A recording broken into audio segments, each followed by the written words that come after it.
महात्मा बुद्ध एक गांव में प्रवचन सुना रहे थे। उन्होंने पास हुए लोगों के समीप अपनी मधुर वाणी से सभी को संबोधित करते हुए बताया कि हर किसी मनुष्य को धरती मां की तरह सहनशील तथा क्षमाशील होना चाहिए। क्रोध मानव का ऐसा शत्रु है जो दूसरों को तो हानि पहुंचाएगा, साथ में खुद भी उससे नहीं बच पाएगा। इसलिए क्रोध, ईर्ष्या मानव की सबसे बद्ध शत्रु है। सभा में सभी लोग शांति से उनकी बात को ध्यानपूर्वक सुन रहे थे। तभी वहां उस सभा में एक अति क्रोधी व्यक्ति भी उपस्थित था। वह पहले तो उनकी बात सुनता रहा, फिर वह अचानक महात्मा जी से क्रोधित होकर बोला। बोलते समय उसका आंखें खून के समान लाल हो रही थी। उसने बोला कि तुम ढोंगी हो, यहां बैठकर लोगों को बेवकूफ बना रहे हो। ये जो भी तुम कुछ कह रहे हो ना, इसको सचमुच करना बहुत मुश्किल है, समझे? तुम्हारी इन बातों का कोई मतलब नहीं है। ये सब बातें कोई मायने नहीं रखती। असल जिंदगी में कहानी सुनाना बंद करो।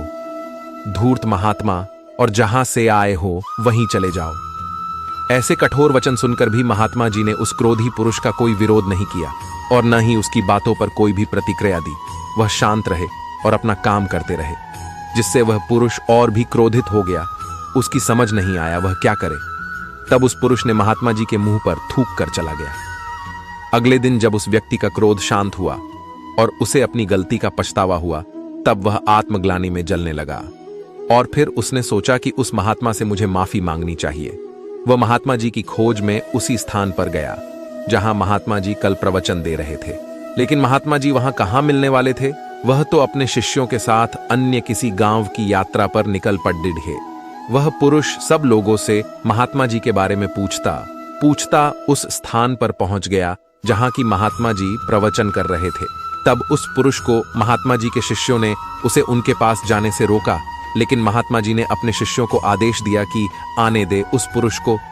तब वह पुरुष महात्मा जी के चरणों पर गिर गया। उनसे बोला, मुझे क्षमा कीजिए महाराज। उसने महात्मा जी से पूछा, क्या आप भूल गए हो कि मैं वही जिसने कल आपका इतना अपमान किया था? मैं अपने दुष्ट कृत्य की आपसे माफी मांगता हूं। तब महात्मा जी ने बड्ढे शालीनता से उस पुरुष से बोले कि कौन सी बात? तब उस पुरुष ने बड्ढी हैरानी से महात्मा जी की ओर देखा।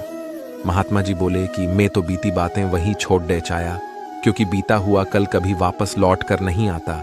इसलिए बीती हुए बातों की वजह से आज और अपना आने वाला कल नहीं बिगड़ाना चाहिए। जो हो गया सो हो गया। तुम्हें अपनी भूल का एहसास हुआ, यही सबसे बड़ी बात है। तुम अपनी गलती को मान लिए, सो तुम अब निर्मल हो गए हो। इसलिए कोई भी ग्लानि अपने मन में नहीं रखो।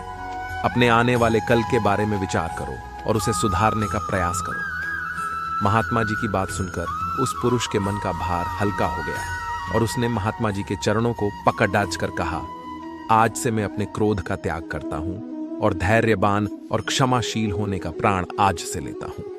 तो दोस्तों, हमें इस कहानी से यह प्रेरणा मिलती है कि यदि अपने बीते हुए कल की गलती को लेकर हमें वर्तमान में उसका पछतावा न कर, उस गलती को हमें अपने भविष्य में कभी नहीं करना चाहिए, क्योंकि दोस्तों बीता हुआ कल कभी लौट कर वापस नहीं आता। तो अगर आपको महात्मा गौतम बुद्ध की इस कहानी से कुछ सीखने को मिला हो तो अपने दोस्तों के साथ इसे जरूर शेयर करें और वीडियो को लाइक करें, चैनल को सब्सक्राइब करें। धन्यवाद।